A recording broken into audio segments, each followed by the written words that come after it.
Hi, hello mga ka-Pichen. Welcome back to my channel. And for today's video, nandito nga ako sa Ma'am Shi Kainan, kung saan pinipilahan at binabalik-balikan. Dahil masarap na yung pagkain, sana all binalikan. Di katulad ng may-ari dito, mga sinira kabayad ng 2.5. For today's video, dahil masarap nga daw yung mga food nila, ay nag-order din ako. Siyempre, yung gitera ako at saka patay gutom. So, nag-order ako ng ito yung pinagmamalaki nilang napakamura, pulang-pula. Dahil type O ang gamit dito sa sauce. Ang kanilang inihaw. Ihaw-ihaw na isaw. Basta mga lamang loob. I love lamang loob. And of course, may atay din tayo pork, pork steak, liver. And of course, may gulay and ito yung bago nila ngayon, ang kanilang burger steak with mushroom daw. And may libre silang sabaw, ayan, bagong hubad na medyas, kaya perfect to sa may mga hangover. Gutom na ako, Ti! And of course, syempre hindi ko na maubos to. Tatawagin ko na ang mga may-ari. Nagpalibre na naman siya. Ako, mamurahin ko talaga. The one and only Alvin Villanueva Babanja, a.k.a. Ma'am Shi G! Thank you so much, Jonathan Aguilar Bugay, Okyo! for this wonderful food trip with us. So dahil dyan meron kang libreng toyo, ayan, magsawa ko din sa toyo. Unlimited. Baka sabihin nyo soft drinks. So sawang po yan. So let's eat na dahil iba na yung paningin ko sa may-ari dito. Nagugutom na ako. Uy, Uy, kayo, ano na fairness. kayo? Kumain na rin kayo. Ang sarap ng sabaw. Ate Dayan. Ilang betche na naman to, ha? Isang tayo ng magic sarap. At in fairness, masarap yung rice nyo, ha? Diba? Hindi kutsu-kutsu. Siguro ano to? Hulugan. Ha? Hindi, apat yun. Sarap. Parang nagpanula. Una kong tinikman tong burger steak. May kulang lang. Ano? Yung sauce na masyadong malabo. Hindi kayo kikita. Dapat malabnaw.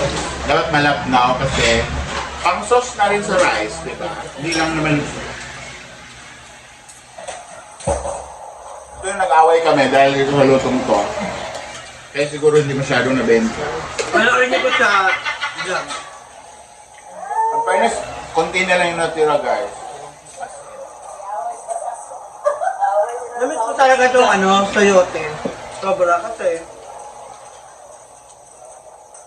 Dahil marami kami magpipinsan na inaalagaan ng lola ko. Lolo't lola ko. So, maramihan. Maramihan. Upo, ito. Kaya lahat ng gulay talaga, wala ko inaayawan. Gusto ko lahat. Ayun, dahil andito ka lang kasabay ko, we have mga quick question. Wala ko nagpipik mo. Bakit mo naisip, Ma'am Shi, na magtayo ng ganito na okay ka naman sa pag-vlog? Ano kasi? Malaki rin na itutulong niya kasi nagkakaroon ako ng addition, income. Knowing na, di ba tayo, lahat naman, mostly sa atin, sa social care squad, is may mga tinutulungan sa family. Pwedeng yung parents, kapatid mo, o yung pamangkin mo. So, para na sa ganun, meron din akong panggastos para sa sarili ko. I mean, hindi lang naman pwede yung sahod ko, iaasa ko na lahat sa needs ko, sa ibibigay ko, di ba? Though hindi naman natin obligasyon na magbigay sa kanila. Yun lang. So, para at least meron ako extra dito. Tapos, itong puhunan mo na to is inutang, No. loan, Sa akin talagang pera. Cash. Yung pagpapagawa ng renovate, siguro, yes. Pero, yung sa hardware nila, Brenda. Pero, yung para sa panluto, lutuan, lahat nila everything. Cashier. 20 po na ako talaga yun. Ilang araw, ilang mga menu yung naluluto mo?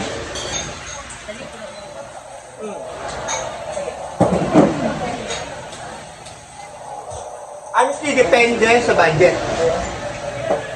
Pero dapat hindi bababa sa 10. Dapat tayo. At least dapat 10. Dapat tayo sa isang araw. Kasama na itong yaw-yaw. Iba yan. Ibang a la carte.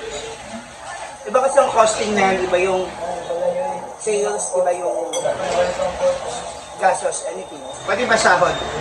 Sa karinderya, yung sahod ng mga tauhan yan, na tatlo, dyan kinukuha. Sa a la carte, assist lang. No, Hindi sila pwedeng magsama. kaya yung benta niya, dyan lang talaga. Hindi pwedeng dadaan doon sa Hindi.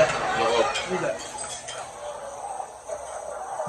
Kasi pag ano, mas mabilis makikita yung profit o kung kumita o hindi. Ano ka ba? Ang tawag nito? Marunong ka ba talaga magluto? Oo naman, marunong ako pero hindi ako magaling. Marunong ako magluto. Hindi ka ba nahirapan na mag-manage dito? Especially sa mga tauhan mo. Ah, bakit? Bibilaukan ako. Ayaw ko po, mga gwapa. Alam mo yung fairness naman. Yung fairness po talaga walang ethos to ha, hindi porket may camera. Walang ethos naman sa mga tauhan ko. Gwapa me. Oo. Kung pagdating sa mamanage, hindi naman ako nahihirapan. No? Kung minsan na nagkakaroon kami ng mga kanya-kanya naming desisyon, nagawa na nila, pero i-chat naman nila. Kunyari, Shir, nakapili na kami ng ganito ha, ganyan. Naku, totoo, siyempre, di naman kami ang gumawa. Kunyari, si Kuya, inutos nila kay Kuya Bubong. Kung totoo, siyempre, di ka naman iutos sana dito yun sa mga anak-anakan ko na tinutulungan ko rito sa canteen para sila na lang yung bibili. Ganon. So, pero okay na rin yun, at least, less, what do you call this? Yung oras, sayang ng tayo to, nagagawa na kaagad. May mga bagay na nagagawa na kaagad. Yun lang, syempre, hindi mo pa rin maiwasan minsan na, siguro dahil nga, yung communication namin, hindi pa rin kami minsan magtugma kasi yung hirap din sila minsan magtagalog, paano nila ipapaliwanag ba? So, ganito na lang. instinct na lang, kaya pakiramdam mo. Pag nahirapan talaga kayo sa amo nyo, syempre Tagalog siya kay Bisaya, pukpukin nyo na din. So, at least, alam na yun. Na mali pala yun. Kapag dating sa For example, mahirapan kayo mag-explain sa kanya kasi Tagalog, pukpukin nyo na lang din. So, huwag na kayo magtalo. kunyari, may mga,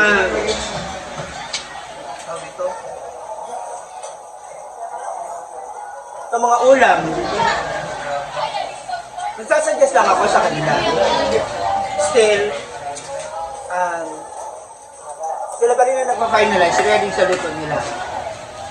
Kasi sila naman ang nakakasukat kung saan kami mas kikita. So, yung lasa nito, ikaw ba ang tinitikim or sila na? Sila na.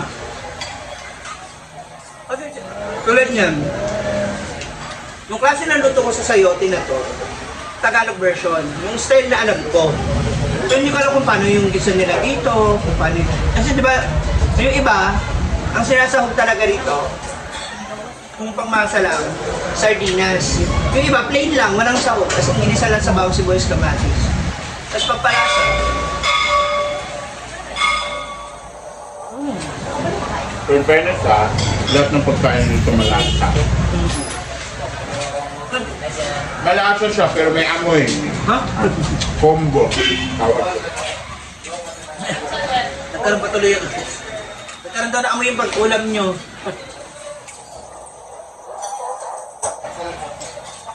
Masarap naman talaga siya. Kaya mura ba? iniwa, no?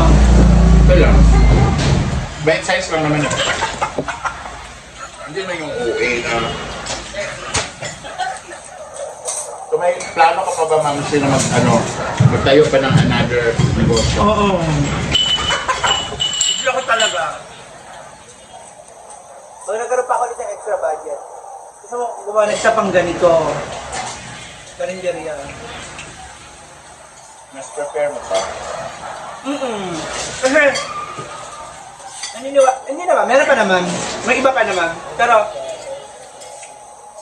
kasi sa pagkain, di ba, ang mga tao, mahilig talaga kumain, tayo, diba? Huwag mo sila idamay, tayo lang. Kami lang pala mahilig kumain. Damay ka pala. Namiss ko bigla talaga siya.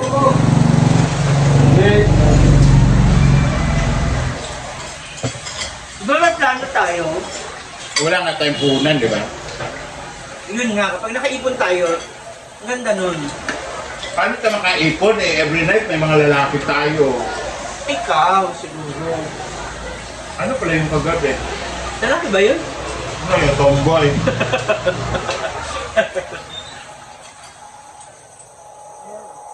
May dukot pa rin. Ah, Tara, di ba? wala nang serving plate. Kaldero na agad.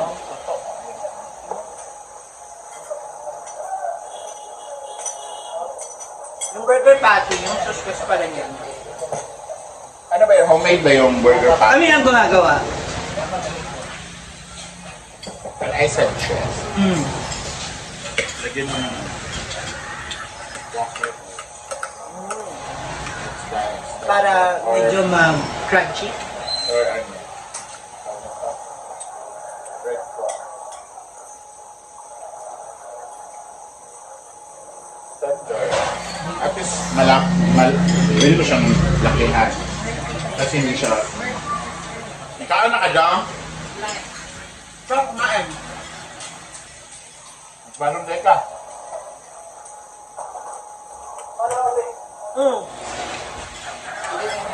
Ah. Lakay. Barbecue. Ayaw.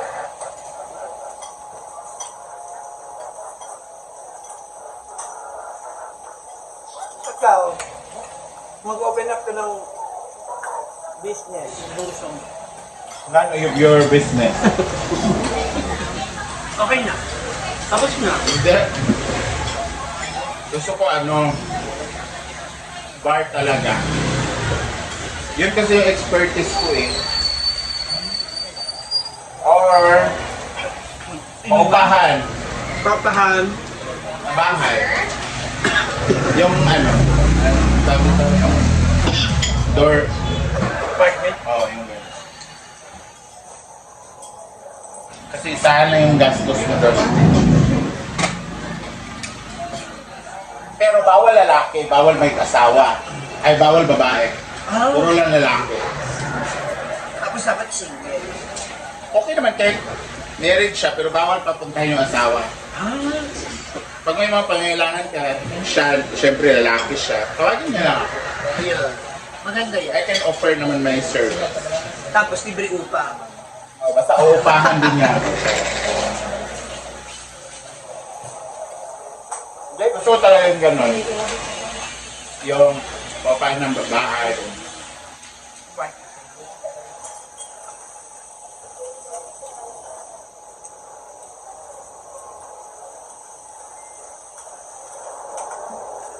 For sure, ano yun? Kasi kung mag-sari-sari store ka ngayon, ang dami. Yeah. So, utangan ka lang. Yung, alam mo yung piso lang yung bibilhin, tapos tulog na tulog ka na, tapos piso lang pa bibilhin. Gigisingin ka. Diba? Pero gusto ko rin, Totoo yun. malaking, okay naman yung gano'n, pero malaking grocery yung, Ah, yeah. yung kompleto lahat. Yung parang ano na siya, parang 7-Eleven, gano'n, no? Okay yung gano'n. Uy, ba't nagtira ka pa? Ayoko natin. Bakla Nabusog na ka. ako. Ah, kayo pala.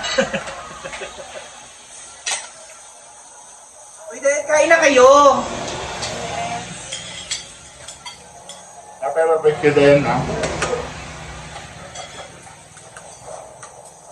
Lamig, no? Ano masasabi mo sa sauce namin sa a la carte? Kulang sa anghang. Ah, sa anghang. Ikaw naman may... Hindi ka naman pa masyado ng maanghang. Yung may kick sana, eh wala. Ah, gusto niyo may tadyak? Ah. Ano ka? Bigyan mo natin tayo ng tadyak. Gusto niya rin may sipa ng anghang. Ito yung nakakain. Ayaw mo na. Pipilita ka na lang magsandok ng magsandok. Fairness ha, sa mga followers namin dyan na malapit kami sa sasaan or magkadaanan kayo dito. Hanapin nyo dito, masarap yung pagkain na yun.